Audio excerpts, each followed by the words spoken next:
Built into the very fabric of every human society that ever existed is the understanding that decision makers are the most valued and powerful people in society. Rich people like C-suite executives and presidents and even army generals are paid just to make decisions, and poor people are paid to act on the decisions of others. Well, today I'm going to give you the keys to be better at decision making so that you can become as successful, as rich, and as powerful as you've ever wanted.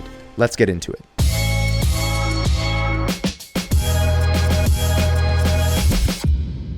Most good decisions come from good frames of mind. This means that in order to have higher quality decisions, they need to be made from high quality environments. True leaders already know this. But first, let's explore which bad environments you're currently making decisions from without even realizing it. The first bad environment is shock. Now, I had a friend who unfortunately found out that his ex-girlfriend was cheating on him. He knew he should just walk the other direction, but being in shock, his decision power was faulty. He would go back and forth between avoiding her, the right decision, and talking to her to help ease her with her feelings of being dumped, the wrong decision. The point is that since he was still in shock from the situation, he couldn't stick on one side of the fence. He went back and forth, and each time he did, ironically, he felt like he found clarity. I should avoid that match. I should help her understand why I left.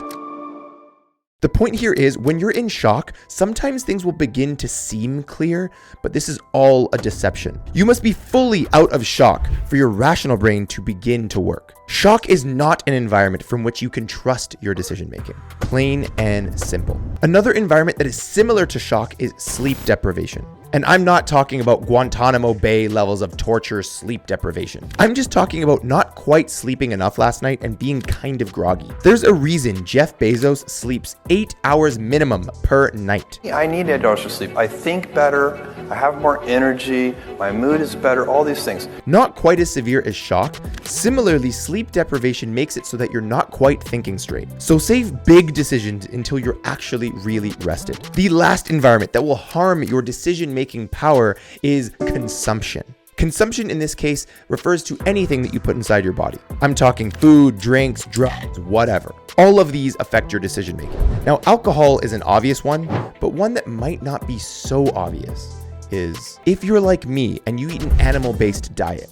I noticed that when I do have a cheat meal, my emotions are way more up and down. It's something that you might not notice, but it is a factor. My recommendation is to save larger decisions again for when you know you've just eaten a very healthy, nutrient-rich meal. It makes a much bigger difference than you realize. Now, with the bad environments out of the way, let's talk about the number one best environment from which you can make decisions: meditation. Mindfulness meditation is the practice of bringing your attention and focusing it on a single point. If you want to learn more, I talk about how meditation supercharges your focus in this video right here. Meditation helps in two ways. The first is when you're regularly in the practice of meditating, your mood is much more regulated throughout the day. This allows you to make decisions from a much more stable ground than the next guy. But the second way that meditation helps is you've practiced focusing on a single point. Now you can make that single point a question and let that question marinate in your brain.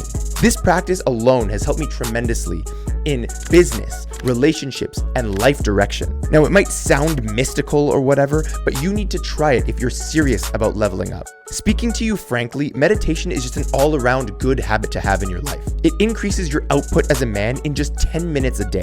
But I get it, some of us feel like we don't have an extra 10 minutes each day to do something like that. And that's exactly why I made a video about 4 high return on investment habits that will only take you 5 minutes a day or less. I'll put that video up on your screen in about 10 seconds. Make sure you go and watch that.